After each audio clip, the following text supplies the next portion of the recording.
Mary M. Knight High School is a very small 1B school with a graduation class of 8. One of those students is Ian Frost, who just set the 1B state record in discus. But his best event is the hammer throw, an event in which he is ranked second in the country currently. He'll throw both the hammer and the discus next fall at Cornell University.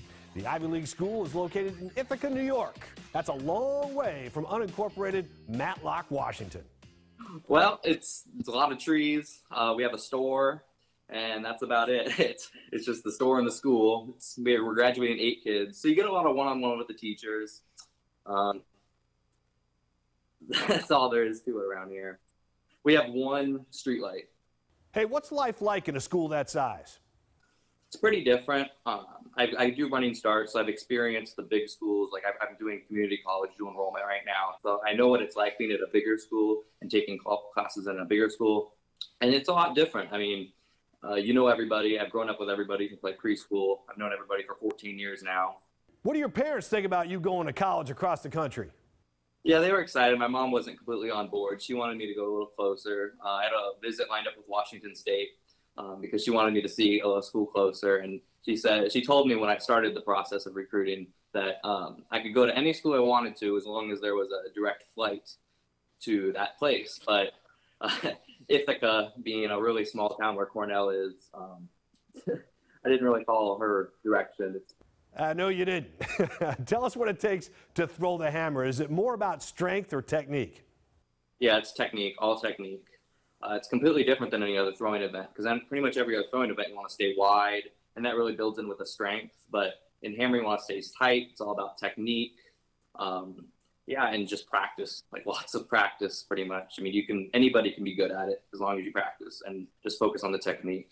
You got to keep your feet tight. Like discus, you want to stay as long as you can, as wide as you can. Javelin, shot put, all the same way. But in hammer, it's completely different. You got to stay tight. Each step needs to be exact. How long have you been throwing the hammer? I started very early. I started just after my 7th grade year, which is pretty uncommon. Most kids start around 9th, 10th grade. I was able to start early, and basically every Sunday morning since I was 13, I've been practicing hammer for 3 hours, and then typically 2 other days a week I practice, and then lift 5 days a week. And hammer's not a varsity sport in high school, so you don't throw for your school, right? You throw for a club? I compete unattached is what it's called. So I compete as just a single person. I can't compete under the Mary M. Knight name, just the rules of it, because I'm not supposed to be associated with WIA in any way. And your results are based solely on your performance. This is a sport that takes a lot of self-discipline.